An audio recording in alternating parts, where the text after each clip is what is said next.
Good morning, friends. Welcome to Dr. PM Times. This is Dr. Murugesan. Friends, in this episode, I am going to discuss the types of diabetes, the two major forms of diabetes, type 1 and type 2 diabetes, how to differentiate them easily. As you all know, type 1 diabetes, the onset is at a very young age. Say between 12 to 14-year-old children, type 1 diabetes is very common. Whereas type 2 diabetes is common in middle-aged obese people, especially more than 40 years old. Type 1 diabetes is usually preceded by a viral infection or toxins. Those are called environmental factors. Environmental factors precipitate type 1 diabetes, whereas lifestyle factors such as physical inactivity, excessive intake, obesity contribute to type 2 diabetes. Genetic predisposition is less common, say between 10 to 20% in type 1 diabetes, and it is almost more than 60 to 70% in type 2 diabetes. That is, if the parents are diabetic, the children have a 50% chance of getting a type 2 diabetes. And if one of the twins become a diabetic, the chances of the other twin become are getting type 2 diabetes is almost 70%. So genetic predisposition is more common in type 2 diabetes compared to type 1 diabetes.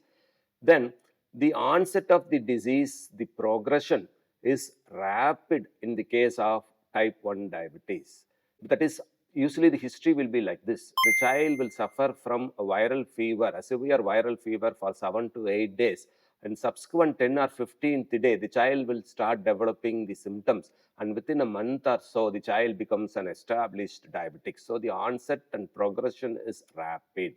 Whereas type 2 diabetes, usually it is gradual, slow progression. It takes years before it becomes a full-blown diabetes. Nature gives us time to correct and rectify.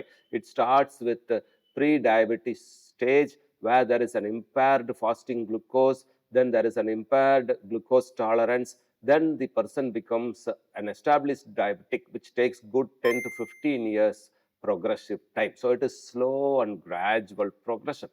Then the associated complications at the time of diagnosis is very rare in the case of type 1 diabetes. Whereas type 2 diabetes, even at the time of diagnosis, they are usually presenting with the complications also, such as retinopathy, neuropathy, nephropathy, etc.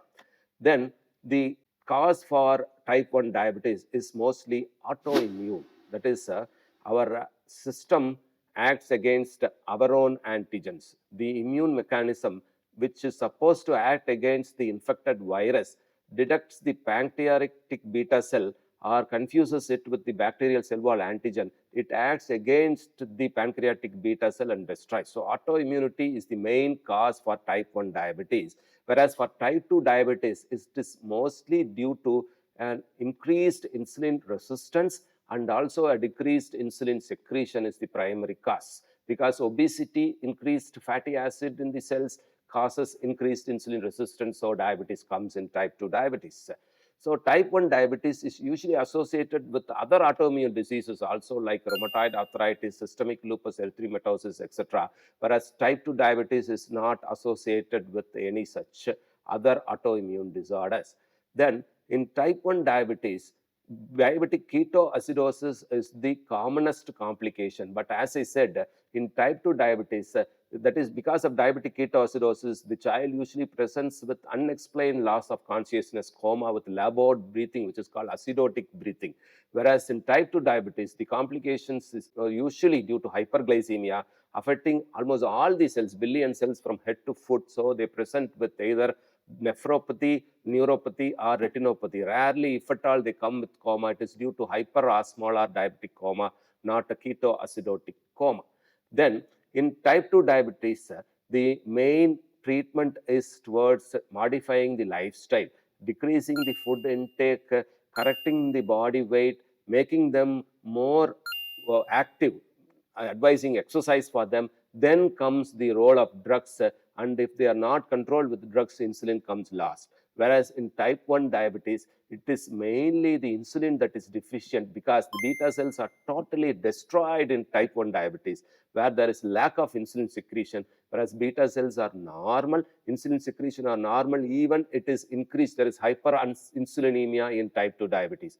So to treat type 1 diabetes, no other go, the child has to take insulin lifelong. Whereas for type 2 diabetes, lifestyle modification is the first line of treatment, then diet, then comes metformin, then comes the other newer drugs. If not, then only we try to control blood sugar with insulin.